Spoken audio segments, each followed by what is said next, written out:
नमस्कार प्रणाम। तो का हो भैया लोग, अब ट्रेंडिंग के बात ना होता काहे कि खेसारी भैया के गाना ना होता, यही का चलते ट्रेंडिंग के बात ना होता। ऐसा बात नहीं के मार दवा। जाके देखो लोग ट्रेंडिंग सेक्शन में पावर स्टार पवन भैया गर्दम मचा रहल बनी। रउआ सबके बतला दी भैया कि जौन गाना आया रहे मोदी जी के बर्थडे पर, पवन सिंह ऑफिशियल से ही गाना आयल भैया रात के 12 बजे। जी हाँ, रात के 12 बजे गाना आयल और भैया दिन में होते होते गाना ट्रेंडिंग में आ गई बा।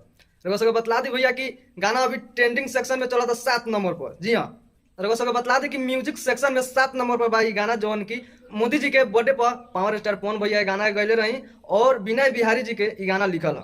तो रउआ लोग के बतला दी भैया कि अभी पावर स्टार पवन भैया यानी भोजपुरी में कहली तो पवन भैया ट्रेंडिंग नंबर 7 में बानी। ओकरा बाद भोजपुरी के कोनो गाना ओकरा आगे नहीं के, ओकरा गाना ओकरा भले पीछे बा लेकिन ओकरा आगे कोनो गाना भोजपुरी के ट्रेंडिंग में नहीं के। तो रउआ सबसे ये कहम कि भैया गाना के खूब प्यार आशीर्वाद दी कि और ये गाना ट्रेंडिंग सेक्शन में नीचे आओ 2 नंबर 3 नंबर 4 नंबर पर। 1 नंबर पर तो ना बुझाता कि भैया ये ट्रेंडिंग में जाए, लेकिन रउआ सबके अगर प्यार आशीर्वाद मिली तो जरूर 1 नंबर में चल जाए। तो रउआ लोगन जाके ई गाना सुनी, जौन की गाना के टाइटल बा है देश दीवाना मोदी का। जाके पवन सिंह ऑफिशियल पर रउआ लोग सुन सकतानी और गाना के प्यार आशीर्वाद दे सकतानी। तो रउआ सबके ये अपडेट कैसा लागल भैया, जौन की पावर स्टार पवन भैया ट्रेंडिंग में चल रहा बानी, तो कमेंट करके जरूर बतलाएं। मिलत अगला वीडियो में, तब तक नमस्कार, लव यू ऑल।